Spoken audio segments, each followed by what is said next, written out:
2022년 9월 18일 이정훈입니다. 오늘은 러시아 우크라이나 전쟁을 소재로 대한민국의 안보 문제를 짚어보겠습니다. 벌써 러시아 우크라이나 전쟁이 개전 200일을 넘겼습니다. 이 200일을 지켜보면서 러시아가 붕괴로 가고 있구나. 푸틴의 민족주의가 러시아를 붕괴시키고 있다. 저는 이렇게 예측하기로 했습니다. 그리고 이러한 결과를 보면서 아직은 진행 중이지만 이러한 경과를 보면서 우리 북한과 대한민국에서 특히 문재인 정권에서 또 민주당에서 준동하고 있는 주사파들의 반일 민족주의와 그리고 많은 분들이 공감하고 제가 대한민국에서 처음으로 문제 제기했던 알렸던 중국의 동북공정에 대해서 특별히 촉각을 곤두세워야 한다는 의견을 말씀드리고 싶습니다. 푸틴의 지시로 러시아군이 우크라이나를 침공한 게 2월 24일이었습니다. 이게 9월 11일을 지나면서 개전 200일이 지났습니다. 200일이 지났는데 지금 거꾸로 우크라이나에 들어갔던 러시아군이 쫓겨서 패퇴하는 모습을 보이고 있습니다. 이러한 러시아군의 모습은 미군의 모습하고 상당히 오버랩됩니다. 미국도 제국주의 국가다. 러시아도 제국주의 국가다. 세계 양강이다. 삼강이다. 여러 가지 얘기가 있는데 미국은 1990년 사담 후세인이 이끄는 이라크가 쿠웨이트를 군사적으로 침략해서 쿠웨이트를 자기네 주 중에 하나, 우리로 하면 뭐 경상도, 전라도처럼 그런 도로서 갖다 붙인 적이 있었죠. 그게 이제 침략이다, 유엔 헌정 위반이다라고 판단한 미국은 91년 1월 17일 영국, 프랑스 등 33개국을 동원해서 미국과 함께 이라크를 침공했죠. 이게 걸프전이라고 불린 전쟁인데 40여일 만에, 그러니까 1월 17일 시작한 공격을 2월 28일, 2월 17일이면 한 31일 지났으니까 2월 28일, 거의 한 41, 2일 만에 이 작전의 목표를 달성하고 전쟁 상황을 종료시켰습니다. 미국은 물론 우크라이나가 쿠웨이트보다 훨씬 큰 나라이지만 미국은 간단하게 작전 목표를 한 달 남짓 만에 완료시켰는데 지금 거기에 지금 몇 배입니까? 거의 5배 이상의 시간을 투입하고도 러시아는 못하고 있습니다. 또 하나 살펴봐야 될 것이 2001년에 미국이 알카에다 세력으로부터 9.11 테러를 당합니다. 그리고 미국이 이 테러 세력을 없애기 위한 항구적 자유작전을 시작하면서 이 테러 세력을 숨겨준 아프가니스탄을 침공을 하고 또 이 WMD를 갖고 있는 걸로 의심되는 이라크를 칩니다. 그게 2003년 3월 20일. 그때도 역시 영국 등 다국적군을 동원했지만 미국이 주력이었죠. 3월 20일 시작한 전쟁을 한 달 지나면 4월 20일, 열흘 더 보태면 한 5월 1일 되죠. 그 5월 1일 날 미국의 부시 대통령은, 이 부시는 미 주방위군 중에 해군에 속했던 사람입니다. 그래서 이제 해군 예비계라 그런지 미국 항공모함 함재기인 S3, 대잠 초계기인데 우리는 P3C 있죠. 그거보다 작은 대잠 초계기입니다. 항공모함에서 띄우는. 그걸 타고 에이브람 링컨, 가끔 우리나라에도 오는 미국의 핵추진 항공모함입니다. 거기에 S3를 타고 내립니다. 그러면서 더 이상 이라크를 때릴 게 없다.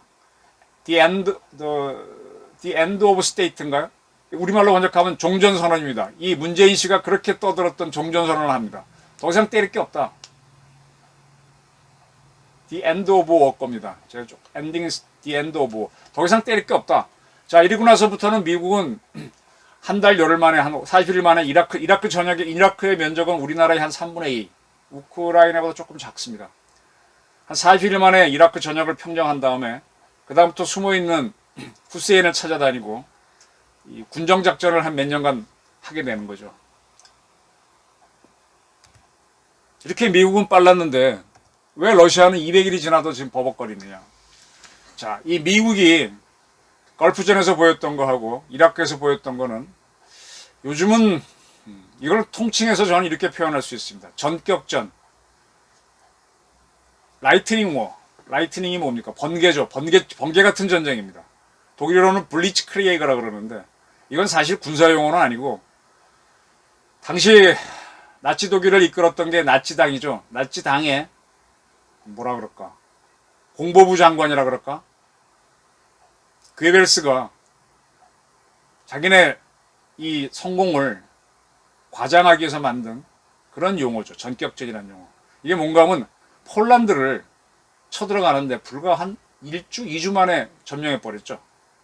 그걸 하기 전에 폴란드 동쪽에 있는 소련하고 불가침 조약을 맺어갖고 두 나라가 같이 쳐들어가서 폴란드를 딱 나눠 먹습니다. 하도 그게 빨랐습니다. 어떻게 하느냐? 맨 앞에는 전차를 내세웁니다. 육군 같은 경우. 그 다음에 장갑차 부대를 동원해서 육군 보병을 태웁니다. 그 다음에 당시만 해도 항공기 부대들은 공군이 아니라 육군 항공대입니다. 육군 항공대가 날아가서 적을 두드려 부신 다음에 그 다음에 포병이 쏘아대고 그 다음에 맨 앞에서 전차가 들어가면서 쏘아대면서 들어가면은 그 다음에 이 보병 요원들은 장갑차를 타고 들어가서 적의 핵심 시설을 점령하는 겁니다. 동시에 공수부대는 항공기를 타고 가서 하늘에서 떨어져서 역시 점령해버리는 거죠. 굉장히 빠른 전술교류입니다. 이거를 이제 전격전이라고 그랬는데 요즘은 그 이라크 전쟁을 할 때 미국에서 설명했던 게 마비전이라고 하는 개념이 있습니다. 마비시키는 겁니다. 요즘 UFC 이 격투기가 꽤 유행하는데 격투기에서 딱 조건이 몇 가지가 있습니다. 뭐든지 다 해도 되는데 눈을 찌르면 안 되고 특별히 남자들이 싸우는 거니까 낭심을 치면 안 되고 그런 걸 제외하고는 다 해도 되는 걸로 돼 있지 않습니까? 마비전은 눈을 찌르고 낭심을 차는 것까지 그거부터 하자는 게 마비전입니다. 그럼 상대방이 그냥 눈이 멀어버리면은 힘이 남아있고 오감이 다 남아있어도 뭐가 보여야 싸우죠. 그 다음에 낭심이 걷어차이면 싸울 수가 없죠. 그게 마비전입니다. 그래서 전쟁 첫날 적군의 모든 레이더방을 다 때려 부수는 겁니다. 항공기나 포격으로, 미사일로. 그 다음에 적군의 중추부인 북한으로 얘기하면 김정은이가 이끈 총주의부나 조선인민군 최고사령부 그런 부대들을 다 때려서 지휘를 못하게 하는 거죠. 뇌와 눈과 낭심을 걷어차는 겁니다. 이렇게 되면 나머지 부대들은 움직이지는 못하죠. 명령이 있어야 움직이고 누가 오는지 알아야 싸우는데 못 싸우니까 이걸 이제 충격과 공포라고 표현했었죠. 이런 마비전 개념이 전격전을 더 발전시킨 겁니다. 그리고 이제 우리 군에서도 많이 쓰는 용어 중에 하나가 종심작전이라는 게 있습니다. 이게 뭔가 하면 우리 155마일의 휴전선이 있습니다. 여기서 북진을 만하고 하려고 할 때 이쪽에 수도군단, 1군단, 5군단, 6군단, 항군단, 2군단 쭉 있지 않습니까? 이런 부대들이 동시에 올라가는 게 아닙니다. 이 중에서 인민군 수뇌부가 있는 평양을 가장 빨리 점령할 수 있는 부대가 툭툭툭 이제 각각의 군단들이 쳐다가 약한 데가 있으면은 그걸로 번개처럼 치고 들어가는 겁니다. 이 앞에서 수도군단, 1군단, 5군단, 6군단, 3군단, 2군단, 8군단이 버티고 있을 때 그 뒤에는 우리 7군단이 기동부대가 있습니다. 그래서 어디 하나가 전선이 돌파되면 그쪽으로 번개처럼 7군단이 들어가고 그 다음에 서해나 동해로는 해병대 1사단이나 한미해병대가 상륙해 들어가고 그 다음에 특공부대가 하늘에서 투하되면서 김정은을 잡는 거죠. 이렇게 해서 적의 핵심 지역만 딱 잡자. 종심작전 이론이 등장합니다. 쓸데없이 산속으로 달려봐야 뭐하냐 이거죠. 속도 빠르게 기동전입니다. 이렇게 해서 이제 종심작전 이론, 전격전에서부터 마비전, 종심작전 이런 개념들이 쭉 발전해 왔는데 러시아군도 이걸 굉장히 많이 연습을 했죠. 그래서 이렇게 속도 빠르게 움직이려면 기동전 중심으로 가야 됩니다. 기동전을 하려면 육군 같은 경우에는 우리나라에도 이제 수도기계화 사단을 비롯해서 이제 기계화 부대가 몇 개 있는데 거기 가보면은 미군의 기동부대들은 사단 밑에 여단이라고 하는 조직이 있습니다. 여단 밑에 대대가 있는데 대대를 보게 되면 미국의 기동부대들은 2개의 전차대대 다음에 1개의 장갑차대대입니다. 한국육군 기동부대에 가보면 이게 좀 딸려서 2개의 장갑차 부대 대대 다음에 1개의 전차 대대가 있는 이런 식인데 어쨌든 간에 이러한 대대들이 돌격을 기약하는 거거든요. 그래서 러시아군도 우크라이나 침공하기 전에 100개의 이 전차 대대 내지는 장갑차 대대를 준비해서 대대 단위로 작전을 했는데 굉장히 빠르게 핵심이 뭡니까? 우크라이나의 수도는 북쪽에 있습니다. 벨라루시를 거치면 바로 들어올 수가 있어요. 러시아군이. 글로 들어왔는데 이게 우크라이나가 우습게 봤는데 수도인 키이우를 점령하지 못하고 오히려 역공을 당하죠. 그리고 그 무렵쯤에 2월 말에 전쟁을 시작했는데 해동이 되면서 옛날 그 당태종이 고구려를 공격했을 때 요동에 들어가니 요동에 얼음이 녹아서 질펀해지죠. 진액이 되죠. 요택, 요동 지역에 있는 그 연못이라 그럴까? 거기에 질펀해져서 통과하는데 매우 애를 먹고 여기는 올 때가 아니다 그랬는데 마찬가지로 그 진흙구덩이에 빠지면서 러시아군이 돈자되면서 아주 고생을 했죠. 그때 미국이 공급한 대전차 로켓 미사일이 힘을 써서 저도 한국군의 신군 같은 거 제공해 주자 그랬는데 우리 정부는 안 했습니다. 그렇게 해서 러시아가 키이우를 점령하자고 하는 마비전, 전격전, 종심작전은 완전 실패하면서 러시아는 작전을 바꾸죠. 그래서 자기들이 원하는 게 뭔가면은 기존에 우크라이나 동쪽에 돈바스라고 하는 지역이 있어요. 그 두 지역에서는 계속 친러시아 게릴라들이 활동하면서 했는데 그쪽을 일단 띄워내자. 근데 그쪽은 별로 이익이 없어요. 그럼 어디가 이익이 크냐? 흑해 지역이 큽니다. 흑해 지역의 크림반도를 이미 러시아가 점령했는데 크림반도 이외에도 우크라이나의 해안지대를 점령하는 작전을 감행했습니다. 그래서 그쪽을 꽤나 차지했는데 지금 흑해 지역도 역공을 당하고 있고 돈바스 지역도 역공을 당하고 있습니다. 그러면서 지금 러시아가 지금 위기에 빠지는 것 같습니다. 지금 러시아에서는 푸틴은 상트페테르부르크 출신인데 그 지역의 지역 의회 의원들 그리고 모스크바는 수도죠. 그 지역의 지역 지방의회 의원들이 푸틴 사임하라라는 결의안 같은 거를 제출하고 있습니다. 푸틴을 탄핵하는 얘기죠. 재밌는 거는 우크라이나 전쟁에 투입되는 러시아의 서부 방면군이라 그럴까? 우리를 얘기하게 되면은 우리도 과거에 이제 육군에 1군, 3군, 2군이 있었죠. 1군은 동쪽, 서쪽은 3군, 남쪽은 2군 이런 개념이었는데 그런 서부군이 주로 이제 우크라이나를 상대했는데 17만 정도 가지고 이 부대가 버벅거리고 있어요. 근데 이 서부군에 들어가는 입대하는 사람들이 모스크바나 상트페테르부르크 출신은 거의 없습니다.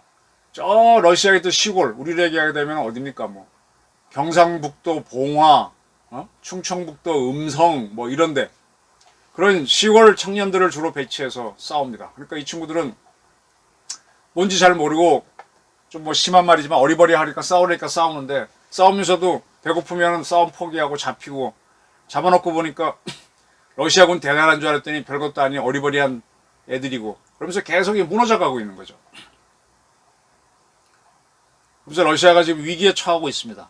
다행인 거는 모스크바나 상트페테르부르크에서는 희생자가 적으니까 그 지역에서는 저항이 적습니다.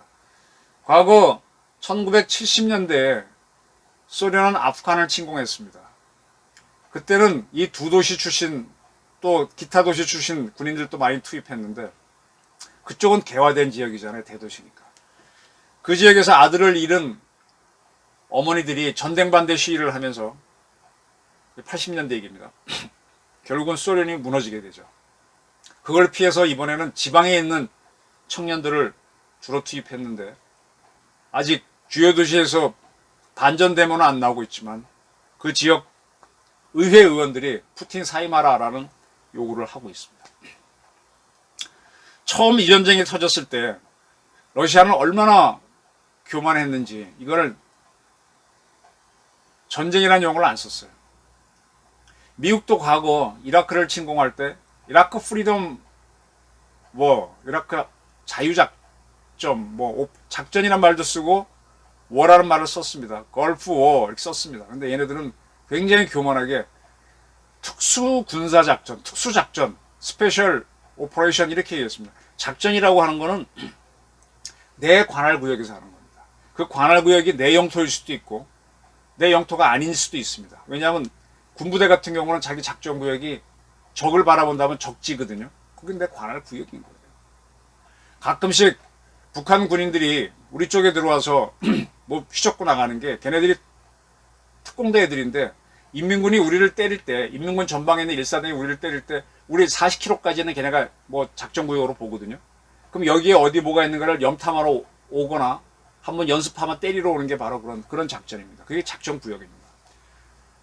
그래서 러시아는 이걸 특수군사작전 그래갖고 쳐들어갔거든요. 이건 뭔가 하면 우크라이나 전체를 자기네 영토로 보겠다, 관할구역으로 보겠다는 이런 개념입니다. 이때 이제 푸틴이 개전을 하면서 대국민 연설을 하면서 여러 가지 얘기를 합니다. 굉장히 긴 연설을 하는데 그러면서 레닌을 비난합니다. 1917년 러시아 제국이었죠. 황제가 있었죠. 그때 레닌이 주도한 소비에트 혁명이 성공하면서 짜르가 살해당하고 제국이 무너지면서 러시아가 소비에트 공화국, 공산공화국이 됩니다.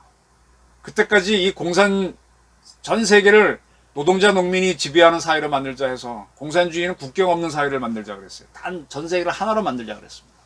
그래서 그 전에 영국에서 또 이런 유럽을 무대로 이 노동자들이 공산주의자들이 세계 공산주의의 운동을 하기 위해서 제1 인터내셔널 제2 인터내셔널한테 다 실패합니다. 그러니까 레닌이 한꺼번에 전 세계를 공산화하는 거 하지 마. 각국별로 공산화한 다음에 각국이 합쳐서 세계 공산화를 하자. 이런 이론을 내놓죠. 그래서 레닌이 17년에 러시아를 공산화합니다. 그리고 나서 다른 나라를 또 공산화를 해줘야만 합쳐져서 세계를 공산화하는 길로 갈 수 있잖아요. 근데 다른 나라가 안 따라오니까 이게 보기 나름인데 레닌은 원래 러시아의 일부였던 우크라이나를 독립국가로 인정해서 그 러시아 공산국가의 지원으로 우크라이나도 공산국가가 되게 한 다음에 우크라이나하고 러시아를 합쳤다. 또 벨라루시도 같은 방법으로 했다. 캅차크 공화국도 그렇게 했다. 그래서 네 나라가 모여갖고 공산주의 연합을 만드는데 그게 소비에트 유니언, 한자로 옮기면 소련이 되는 겁니다. 그 다음에 캅차크는 없어지고 12개의 공산국가를 더 만들어서 합쳐서 15개 공화국으로 소련이라고 하는 이 유엔 같은 거죠. 이걸 만듭니다. 그리고 2차 대전을 계기로 독일군과 싸우다가 독일을 밀어내잖아요. 그 독립 국가를 해방시키면서 폴란드 이런 나라 7개 나라들을 공산국가화 시킨 다음에 그들하고 소련하고 서로 아주 가깝게 지내자는 바르샤바 조약기구를 동맹을 맺습니다. 이거는 준 소련이죠. 이 나라는 각각 자기 정부가 있어서 소련은 아니지만 거의 소련의 위성국가가 되면서 이렇게 자꾸 공산국가를 확대해가는 게 이게 공산주의 이론입니다. 이게 공산주의 해방 이론인데 그 레닌의 방법을 맹비판한 게 푸틴입니다. 푸틴은 뭐냐? 원래 우크라이나는 러시아의 일부였는데 레닌이 소련을 만들려고 하다 보니까 이걸 떼어내서 독립한 것처럼 해준 다음에 다시 합쳤다. 그런데 1991년 소련이 붕괴하죠. 붕괴할 때 소련에서는 벨라루시, 러시아, 우크라이나가 이 소련을 만들었기 때문에 세 나라가 우리 이거 소련 유지하지 말자 그러면 깨진다라는 인식이 있었던 것 같아요. 그때 한창 깨져나갈 때 벨라루시도 나 소련 안 있을래. 우크라이나도 안 있을 때 그랬고 러시아도 이들을 지원할 힘이 없으니까 오케이 하면서 소련이 와해가 됩니다. 그래서 이제 러시아는 작아지고 또 러시아는 기분이 좋을 때 크림반도 이쪽이 원래 자기네 땅인데 우크라이나에 줬다는 거예요. 우크라이나 환심 사서 소련 만들려고. 그리고 이제 세월이 한참 지나다 보니까 푸틴이 억울하다.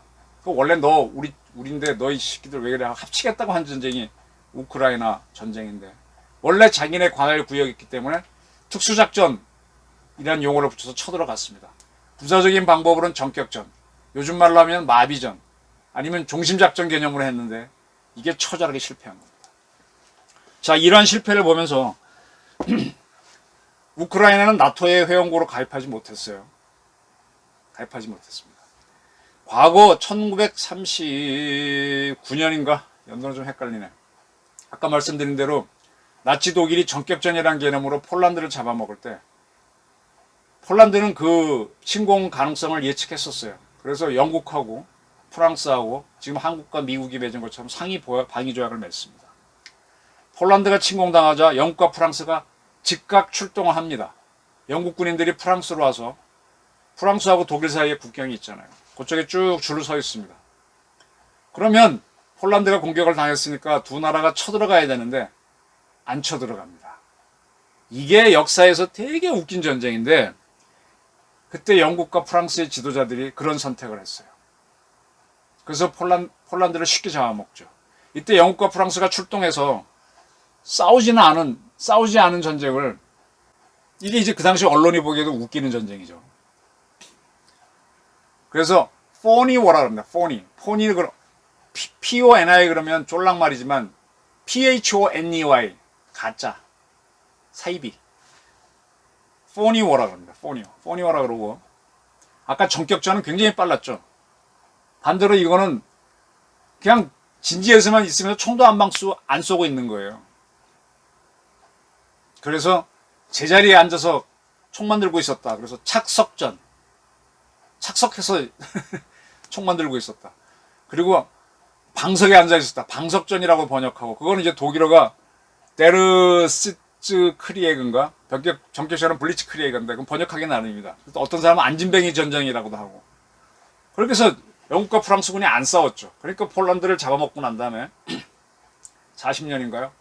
갑자기 프랑스하고 네덜란드, 벨기에를 치면서 프랑스가 잡아먹히면서 큰 전쟁이 일어나는 겁니다. 프랑스는 이때, 프랑스 언론들도 이 착석전하고 있는 자기네 군대 출동해서 독일 안 때리니까 우스꽝스러운 웃기는 전쟁이라고 그랬어요. 이게 동맹을 딱 맺어놓고 있어서 도와줄 것 같죠? 도와줄 수도 있고, 군대는 출동해요. 약속했으니까. 근데 안 싸울 수도 있어요. 싸우고 안 싸우고는 자국만입니다. 우리도 미국을 너무 믿고 있는데 미국이 싸워줄지 안 싸워줄지 모릅니다. 근데 지금 200일이 넘도록 우크라이나를 쳤다가 거꾸로 역습당하고 있죠. 지금 빼앗겼던 영토를 젤렌스키가 찾아가고 있는데 이 러시아 군인들이 열심히 안 싸워요. 우스꽝스러운 전쟁 또는 뭐 착석전으로 가는 건 아닌지 이렇게 보입니다. 아까 제가 말씀드릴 때 푸틴이 우크라이나를 칠 때 원래 우크라이나는 러시아 일부였는데 어쩌고 저쩌고 쭉 얘기합니다. 굉장히 긴 연설인데 지난 9월 11일 젤렌스키 우크라이나 대통령이 텔레그램에 자기의 연설문을 올렸습니다. 근데 이 연설문에 대해서 상당히 명문이란 평가가 많습니다. 우크라이나로 옮겼고 미국 언론이 보도하면서 영문판이 나왔고 또 우리말로 옮긴 말이 있는데, 우리말로 옮긴 걸 보게 되면 너희는 아직 우리가 하나의 민족이라고 생각하는가? 너희는 아직도 우리를 겁먹게 하고 우리를 무너뜨리고 우리를 항복시킬 수 있다고 생각하는가? 이렇게 나가는 용어입니다. 자, 이게 뭐냐? 우크라이나하고 러시아는 뭐 러시아 주장대로 하게 되면 상당히 그 같은 테두리 안에 있었던 게 맞습니다. 우리가 중국의 뭐 속국이 아닌 것처럼 그거보다 더 강한지도 모르겠어요. 그런 테두리 안에 있었는데, 그래서 러시아는 너하고 우리를 같은 민족이라고 생각해서 합치자, 통일전쟁 하는 걸로 생각하는데, 아니야, 나는 너희랑 다른 민족이야. 그리고 너희는 가스가 없으면 우리가 죽을 거라 그랬지, 우리는 차라리 너희가 없는 상태로 살겠다. 물이 없어도 너희 없이 살겠다. 러시아랑 안 살겠다. 이렇게 강한 연설을 합니다. 자, 러시아의 사정을 좀 보겠습니다. 러시아는 이게 이제 노보러시아라는 개념을 이해하시면 좋은데요. 러시아가 우크라이나 지역을 품고 있을 때 이 러시아 제국대죠. 지금의 터키의 전시인 오스만 투르크랑 싸워갖고 이 지도에서처럼 노보러시아, 무슨 색깔이라 색깔 다르게 표현된 요 지역을 오스만 투르크한테 뺐습니다. 그래서 흑해의 북쪽 지역을 다 차지합니다. 우크라이나의 지금 남부 지역이 되죠. 그렇게 해서 흑해로 진출하면, 흑해를 통하면은 보스포러스 해협을 통해서 지중해로 나오고, 지중해 나오면 대서양으로 갈 수 있죠. 이 바다가 없으면 근대 국가에서는 성장을 못합니다. 지금 몽고 같은 나라, 이런 나라들은 경제력을 키우기 어려워요. 중앙아시아 국가도 그렇고. 우리는 다행히 삼면이 바다라서 성장할 기회가 있었던 겁니다. 그런데 지금 이 지역에 우크라이나가 완전히 독립을 해서 들어서면서 다 차지했습니다. 그러니까 러시아가 우크라이나를 항복시키려다가 안 되니까 이 흑해 북면에 있는 이 지역을 차지하려고 전쟁을 계속 때리고 있죠. 근데 지금 이 지역도 지금 우크라이나가 수복해 가고 있는 중이에요. 돈바스는 중요하지 않아요. 바다가 중요한데. 근데 요 노보로시아, 지금 우크라이나 남쪽 흑해 면에 있는 그 지역을 설사 러시아가 차지한다고 하더라도 러시아 배들이 지중해로 나오려면 터키 이스탄불 가보신 분들 많을 겁니다. 거기에 보스포러스 해협이 있는데 거기에 지중해로 이어지는 데죠. 거기에 터키는 3개의 다리를, 그 중에 하나는 일본, 처음엔 독일, 두 번째는 일본, 세 번째 다리는 한국이 지금 최근에 완공했죠. 그만큼 이제 해협이 좁습니다. 그래서 그 해협을 봉쇄하면은 터키는 나토 회원국이에요. 그러면 소련의 함대는 대서양을 거쳐 지중해를 거쳐서 흑해로도 못 들어가고 흑해 함대도 못 나옵니다.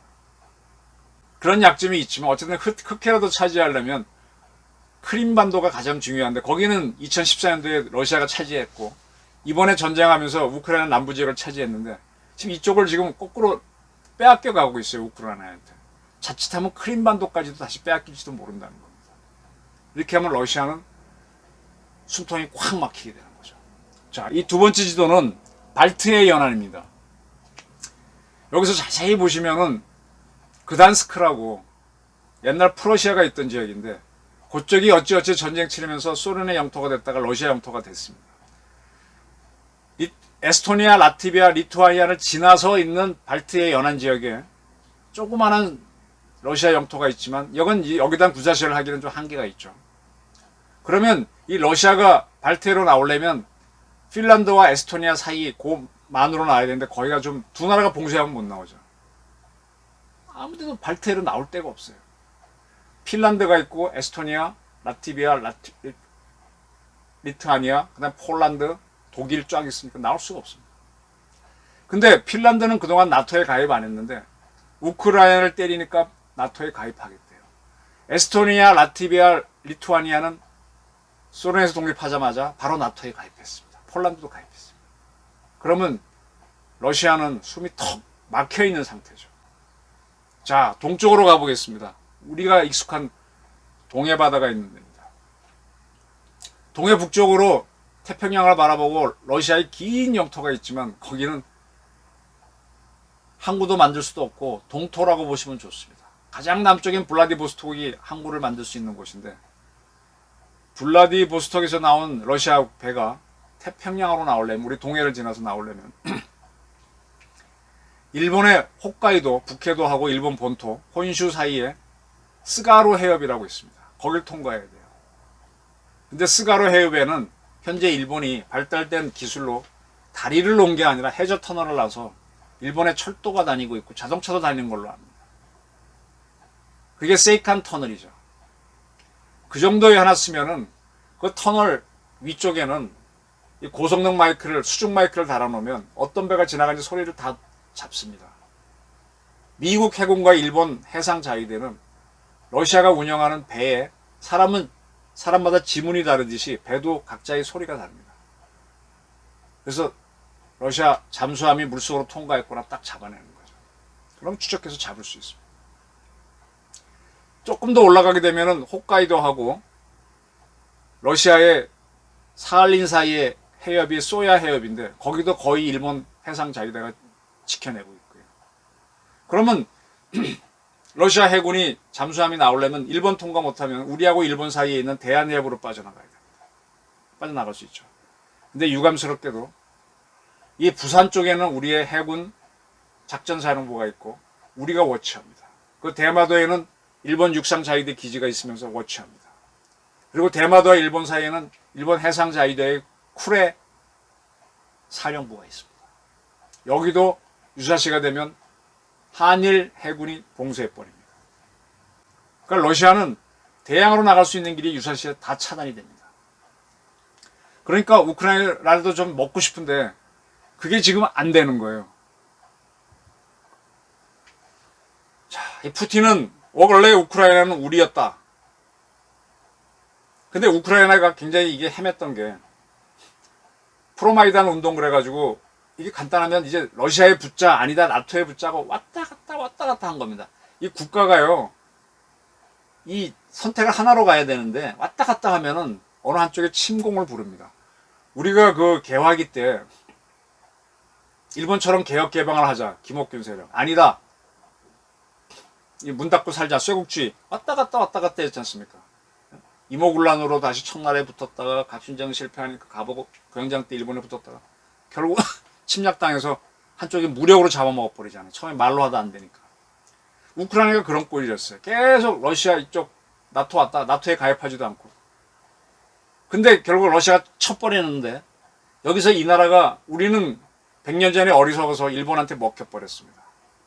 근데 지금 우크라이나는 버티고 있어요. 왜 버티느냐? 미국의 지원이죠. 미국은 우크라이나가 나토 회원국이 아니니까 참전을 하지 않았어요. 영국도 참전 안 했습니다. 그런데 갖가지 방법으로 무기를 제공해줬고 그리고 뭘 제공했냐? 정보를 줬습니다. 어디에 뭐가 있다. 그럼 발사만 하면 되잖아요. 흑해에서 활동하던 러시아의 최대 군함이 격침됐습니다. 그리고 크림반도에 있던 러시아 공군기지 탄약고가 미사일 맞고 완전 폭발했습니다. 한참 후에 그게 우크라이나가 했구나. 미국은 입 딱 다물고 있어요. 정보는 미국이 줬겠죠. 이렇게 하면 싸움 못합니다. 그러니까 이제 자꾸 러시아가 지금 밀리고 내부에서는 CIA 공작으로 보이는데 우리도 전두환 시절에 김영삼 씨가 민추협이라는 걸 만들어서 미국에 있던 김대중 씨가 들어오면서 전두환을 밀어내는 그런 이제 민주화 운동, 저항 운동, 좌파식 운동을 했는데 지금 그런 운동의 단초가 생테스부르크하고 모스크바에서 벌어지는 거죠. 요거는 과거 동독이 무너질 때 서독의 BND 미국의 CIA 같은 공작기관이죠. 하고 CIA가 라이프치히의 성 니콜라이 교회를 건드려가지고 거기서 촛불 시위가 나오게 하면서 동독 반대 시위가 일어나게 하고 또 폴란드에서 바하엔사가 자유노조 운동을 하게 하고 그런 식입니다. 자, 이제 우리 얘기로 들어오겠습니다. 지금 통일에 대해서 많은 얘기를 하는데 지금 북한에 동조된 주사파 특히 문재인 정권에서 설치됐던 세력들이 우리가 일본의 과거 식민지를 당했다는 이유로 우리는 북한과 하나여야 된다는 민족주의를 내세웁니다. 일본에 당했다고 하는 건 이유일 뿐이고 북한과 하나 되자고 하는 게 목표죠. 요거는 이유야 어찌됐든 러시아하고 우크라이나 하나다라는 개념으로 뭉치고 하려는 푸틴의 선택하고 비슷한 겁니다. 여기에 우리 사회가 많이 속아서 지금의 일본은 1945년을 패전을 계기로 다른 일본입니다. 그 이전은 대일본 제국이고 지금은 일본국입니다. 지금 일본국은 우리하고 평화관계를 맺었고 우리의 우방이고 유엔사 후방기지가 있는 겁니다. 근데 이걸 이간시키는 거에 걸려드는 거예요. 과거의 사건을 갖고 건드니까. 이게 문재인 정권에서 설쳤던 세력들이고 그 세력들이 지금 이재명 민주당에도 남아있어갖고 박아무개 등이 쫙 아직도 그걸 미련을 갖고 펼치려고 하는 거죠. 자, 두 번째로 봐야 될 게 우리는 한미연합군사령부 CFC Combined Forces Command를 만들고 있는데 과연 한반도에 전쟁이 났을 때 미군이 와줄까? 와주겠죠. 와줘갖고 착석전, 방석전, 안준뱅이 전투, 우스꽝 드론 전쟁, 포니워처럼 가짜 전쟁을 하고 미군 전선에 안 나가 그러면 우리는 깨지는 거죠. 그러니까 이 관계를 하려면 어떤 걸로 가야 되느냐. 그리고 일본이 지원을 할 때 지금 일본은 아직도 그 강제징용공이 있었다는 문재인 정권의 거짓말. 징용은 강쟁이 없습니다. 강제징용이 아니에요. 본인이 원해서 간 정신대일 뿐입니다. 그걸 우리 재판에서 이기게 해놨는데 이것 때문에 일본이 우리랑 한일 정상회담을 지금 안 해주고 있는 모양. 뭐 만나는 드는데 공식적으로 안 하는 그런 모양이 되는데 이걸 풀어가야 되죠. 반일 민족주의 때문에 우리가 좀 힘들어지고 있습니다. 그리고 또 하나 보셔야 될 게 지금 러시아가 저렇게 당하면서도 핵무기 쓸 것 같으면서 못 씁니다. 우크라이나를 향해서 전술핵을 투하하거나 ICBM, IRBM을 쏘면 그럼 어떻게 돼요? 우크라이나를 나중에 점령해서 확보할 수 있겠죠. 근데 핵이 완전히 퍼진 다음에 거기서 방사능 때문에 어떻게 점령합니까? 그리고 농작물을 가져오겠습니까? 뭘 가져오? 못 가져옵니다. 핵을 못 씁니다. 그리고 거기에 썼다고 하는 경우에 미국이 어떻게 하겠어요? 러시아한테 핵을 쓸 수 있죠. 그럼 러시아가 존재하기 힘들죠. 그럼 러시아는 핵이 있어도 핵을 못 씁니다. 제가 얼마 전에 김정은이가 핵무력 정치법 그래서 모든 경우에 핵을 쓰겠다고 선언한 거는 우리 심리전에 걸린 거다 그랬는데 북한이 우리를 향해서 핵을 쓴다 그러면 그 다음 미국이 때리겠죠. 그럼 북한이 소멸됩니다. 그러면 핵을 쓴 목적 자체를 이루지 못해요. 중국이 우리를 핵을 때려도 미국이 때릴 겁니다. 미국이 용인하게 되면 중국이 슈퍼파워가 되는 거니까 용인할 수가 없죠. 그래서 핵은 사용하기 불가능한 무기입니다. 심리전일 뿐입니다. 좀 이해가 되시나요? 그러니까 러시아는 지금 힘이 딸려갖고 핵은 못 쓰고 겁만 주고 지방의 청년들을 투입하는데 경제력도 안 되고 힘든 겁니다. 자, 우리가 또 하나 봐야 될 게 지금의 일본은 미국의 패에서 다른 일본이라고 그랬죠. 지금 중국은 미국이 소련을 분거시키기 위해서 이 중국을 도와서 WTO에 가입한 다음부터 세계적으로 확 컸어요. 크고 난 다음에 자기가 무너진 소련의 지위를 이어받아 미국에 맞서는 강국이 되겠다고 하면서 1대1로를 펴면서 그와 동시에 한반도에 있는 나라는 원래 중국의 속국이었다는 동북공정을 내세우고 있습니다. 요거는 제가 2003년도인가 신동아에 동북공정 하는 중국의 속내를 처음으로 공개하면서 사회운동이 일어나고 지금까지 쭉 흘러갔고 저도 발로슨 반 엔티 동북공정 고구려의 국제정치 역사 지리 이런 책을 저도 2권 내게 되면서 동북공정을 분석하고 있고 지금도 하고 있는데 중국은 계속해서 우리를 합친 통일전쟁을 하고 싶어요. 중국은 당나라가 고구려를 침공해서 멸망시킨 것을 통일전쟁이라고 합니다. 원래 고조선 때 고조선은 위만 또 고전에는 누굽니까? 기자가 세운 건데 기자도 중국 사람 위만도 그러니까 원래 고조선이 자기네 건데 거기서 고구려라는 나라가 그리고 또 위만조선을 없앤 다음에 한사군을 해서 영토화 시켰는데 거기서 한사군이 약해지니까 고구려라는 게 나와서 혼자 살려고 했기 때문에 도로 이걸 합친 거 통일전쟁이라는 게 있는 거예요. 그게 동북공정의 핵심입니다. 지금도 통일전쟁 하겠다는 거예요.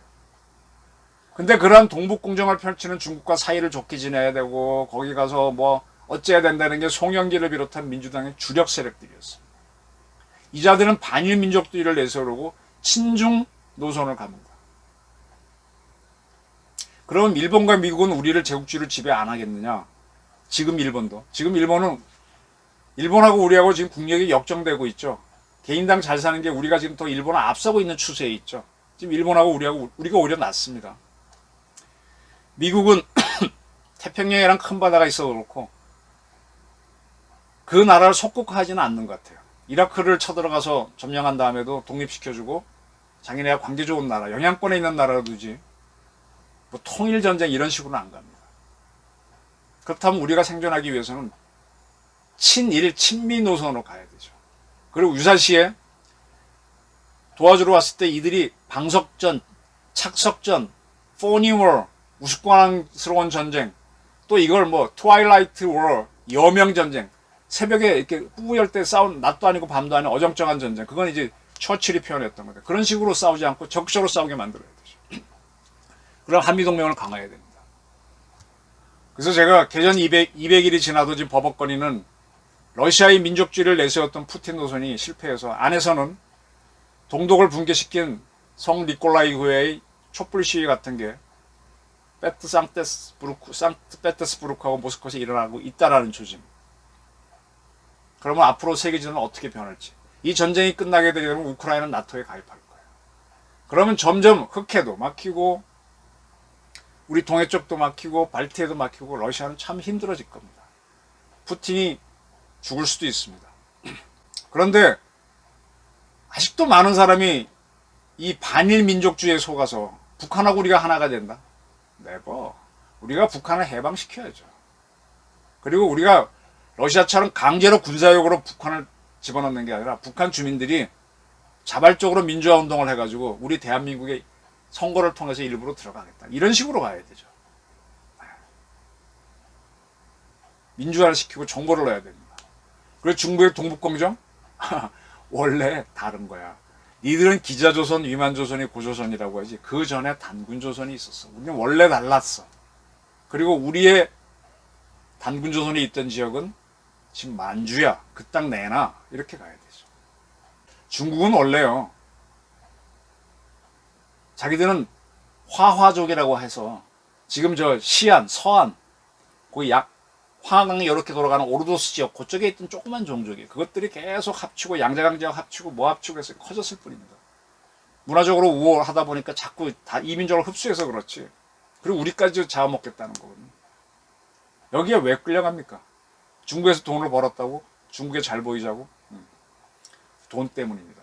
이런 얍삽한 친일주의자들이 우리 정치계에 많이 있습니다. 그들이 뭐 민주화 운동 뭐 어쩌고 하면서 선전선동을 하고 또 보수파들은 유능하지 못해서 버벅거리다 보니까 당하는데 여기에 속지 마십시오. 개전 200일 러시아 우크라이나 전쟁 분명히 전쟁인데 특수군사작전이라고 오만을 떨던 러시아가 버벅거리고 푸틴은 아마 자연사를 하던 죽음이 올 것 같아요. 그걸 보면서 반일 민족주의에 속지 마라. 중국의 동북공정에 장단 맞추지 마라. 이런 말씀을 드리고 싶습니다. 긴 강의 같은 거였는데 참 하고 싶은 얘기였습니다. 경청해 주셔서 감사합니다.